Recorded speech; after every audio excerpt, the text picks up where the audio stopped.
Party.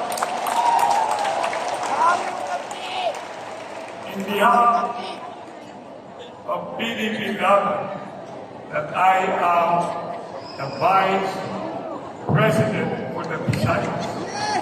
I came all the way from Cebu City. Nalipad itong gathering na kaibigan ko matalik.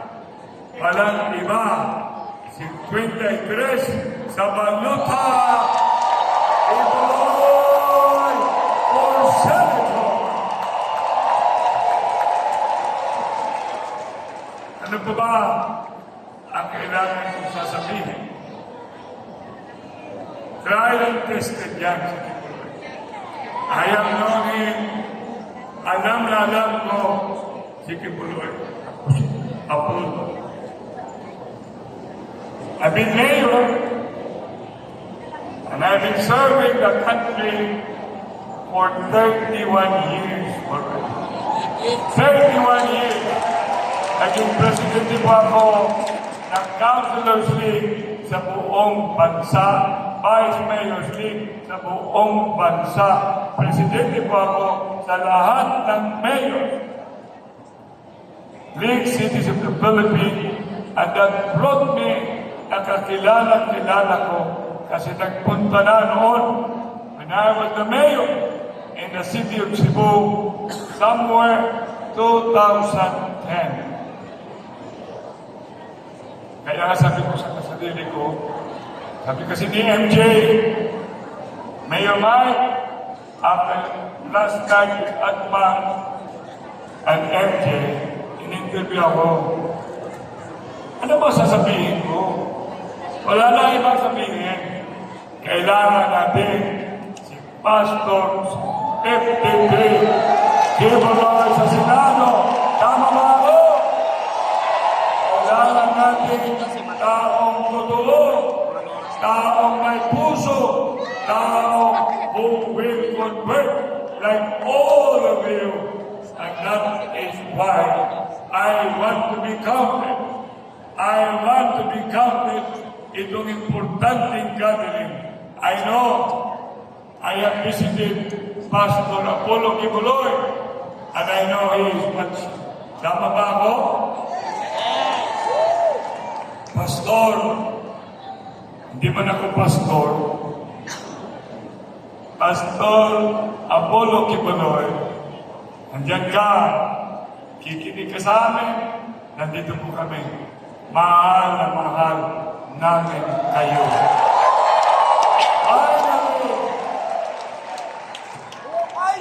With pinipilaran,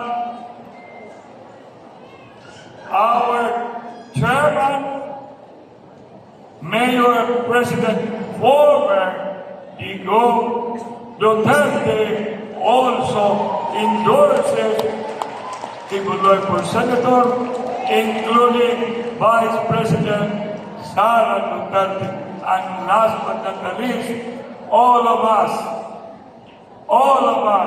Partido PDP Laban, bring Kibuloy 53 for Senator as part of our group.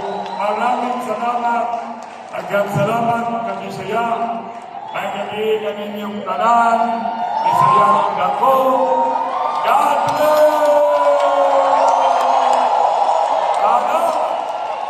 Maraming salamat, Mayor Mike Lama.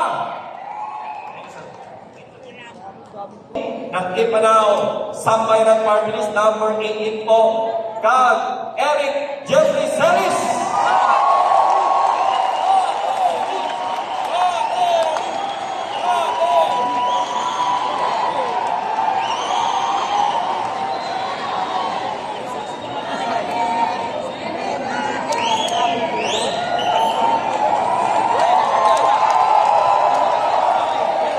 Magandang gabi, sambayanang Pilipino.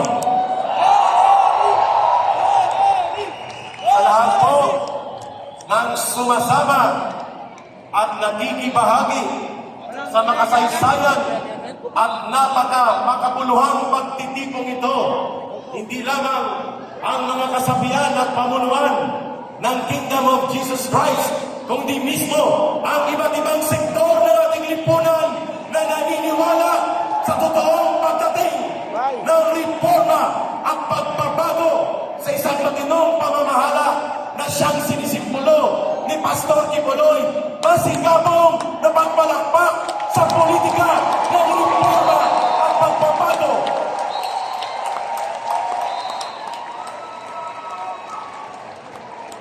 Sabi nila, namimiss daw ninyo ang ating sigaw at pagpapahiwatig ng damdamin sa Liwasang Bonifacio.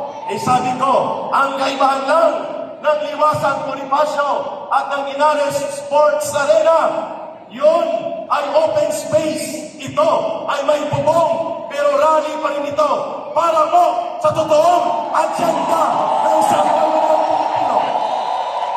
Kaya, namimiss daw ninyo ang panawagan, bayan, bayan, bayan ko.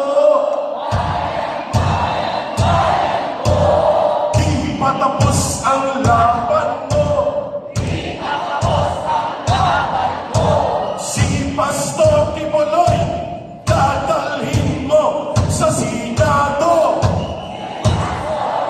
Kibuloy, dadalhin mo sa Senado.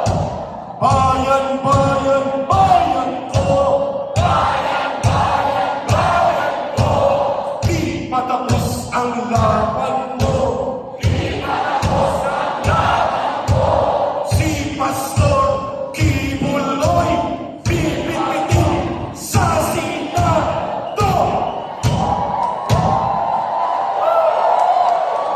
Yan po ang dadagundong ilang buwan na lang mula ngayon sapagkat ikinukuhin ang kasaysayan ngayon.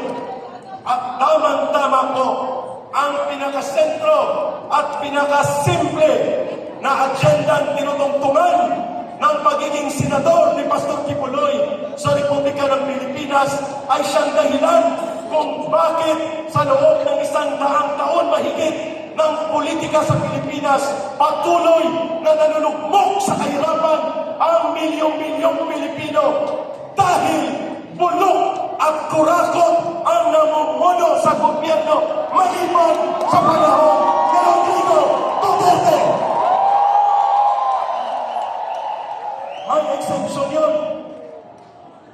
And dahil rally ito, nakakanting puso na sa loob ng mahigit 100 taon, mga kababayan, taon-taon na lang ang kinikita ng buong bansang Pilipinas. Halos 80% pinagpaparti-partihan lamang ng 13 na pamilya. 13 families lang ang nagpapartida sa halos 80% ng kaban ng bayan natin. Iyan ay dalawang mukha ng korupsyon. Korupsyon sa pribadong sektor ng mga oligarkiya at korupsyon sa loob ng gobyernong ito. Maiksi lang po ang sasabihin ko. Ito lang ang gusto namin i-deliver sa Ipanaw, Sambayanan. Walang ka-Eric at walang pagtitipon ng boses ng mga dating rebelde at mga katre kung hindi kami binigyan ng oportunidad, pagkilala at pagrespeto ni Pastor Kibuloy at ng Nasalunan.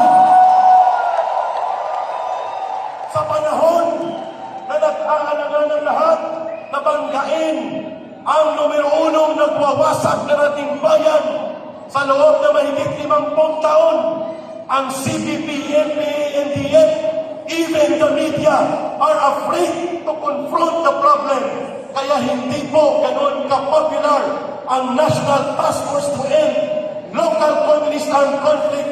Subalit may isang taong privado na galing Davao ang nanindigan at kanyang itinala at nagsakripisyo para sa bansa ito upang labanan, tapusin at lubusan mawala ang numero 1 salot sa ating bayan na nagpahirap sa ating mamamayan.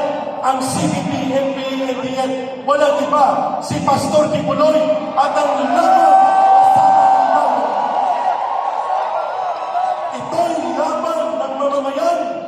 kasama si Pastor Kibuloy. At dahil maiksi lang po ang oras namin, dalawang maiksing linya ng awitin ang aming nilalahad sa entabladong ito. Ang isa ay para sa mga botanteng mamamayang Pilipino. Ang isa ay para kay Pastor Kibuloy dahil nami-miss na natin ang kanyang physical presence. Una, sana magbago na po ang sistema ng eleksyon sa Pilipinas. At ito ang sumasalamin sa mensahe namin na yan. Sana nanakawan na at na-hold up si Juan, ngunit ang hold upper pa ang pinasalamatan na baon sa utang ang bayan ni Juan, ngunit ang nagnakaw pa ang nasa pamahalaan. Nanakawan na at na-hold up si Juan, ngunit ang hold upper pa ang pinasalamatan na baon sa utang ang bayan ni Juan, ngunit ang nagnakaw pa ang nasa Malacanang. Yun ang totohanan. At yun ang dapat mabago na. At ang panguling awitin para kay Pastor Kibuloy, alam kong ito'y magugustuhan niya sapagkat iisa ang puso namin.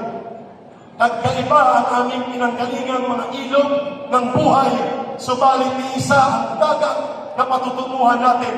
Ang dagat na kapayapaan, kaunlaran, at kapanatagan ng buong bayan.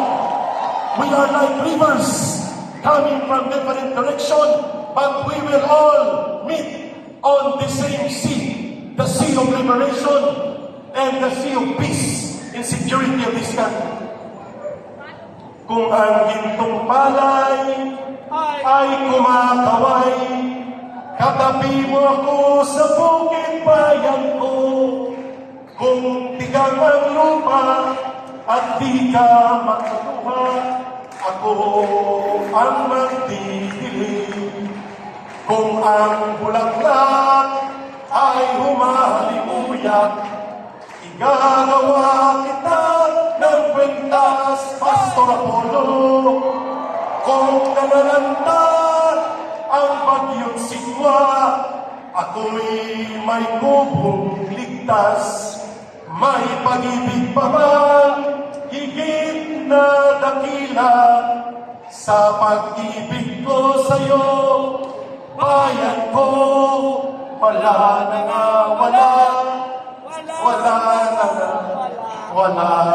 Tumayo po tayo lahat at ating ibigay ang pinakamasikapong na panawagan na bibitbitin natin hindi lamang sa loob ng stadium na ito, kundi sa lahat ng panig ng Pilipinas mula bundok, kapatagan, kanayunan, kalungsuran, sentrong bayan, mga poblasyon, kali, barangay, city o puro, dadagundong ang boses ng politika ng reforma at pagbabago.